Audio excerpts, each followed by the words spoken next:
Hey there, English speakers, Jesse here. And Halloween's coming up. So it made me wonder, have you ever seen a ghost? Yeah, okay. People wear ghost costumes in Halloween. A costume is where you wear a mask or clothes that look like something else, to make you look like something else.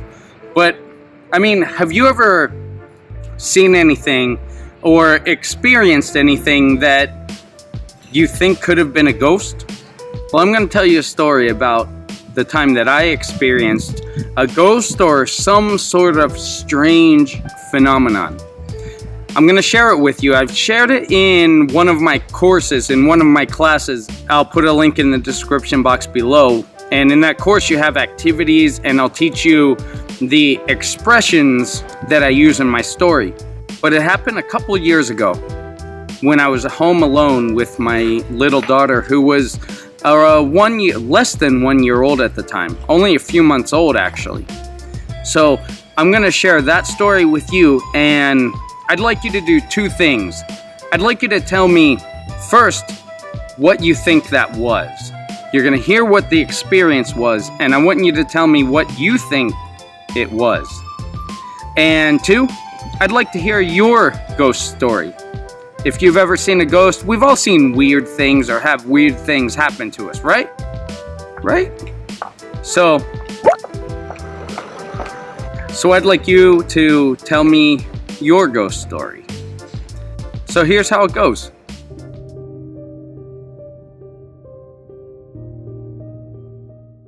Here's how this story goes. One weekend, a couple years ago, my wife's friend came to visit us from France, and they decided to go out one night together. It was the first time that my wife had a night out with her friends since our baby was born. She was really excited to go out, and she was getting ready like any normal night out. She took a shower, put on her makeup, and got dressed up to go out on the town. She and her friend were both beautiful and happy. We took some pictures, and then they left, and I was home alone with our little baby.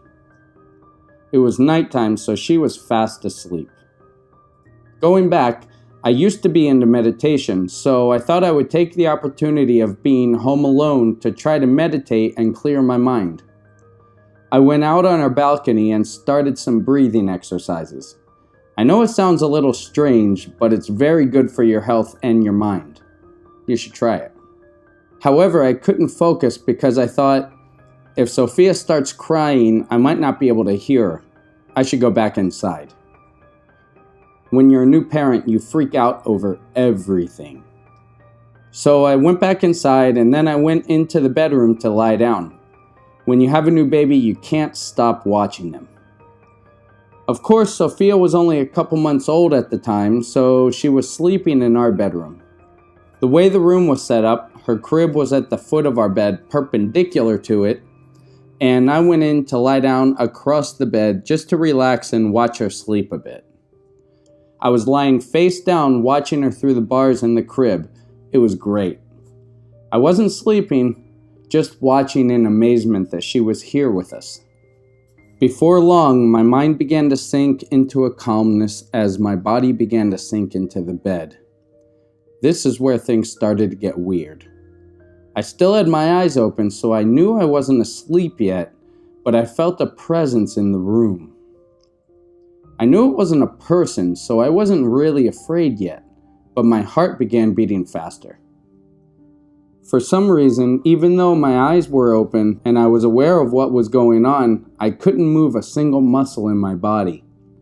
I felt the presence getting closer, and then something that seemed like a claw or a talon sank into the bed on both sides of me, one on one side and the other on the other side.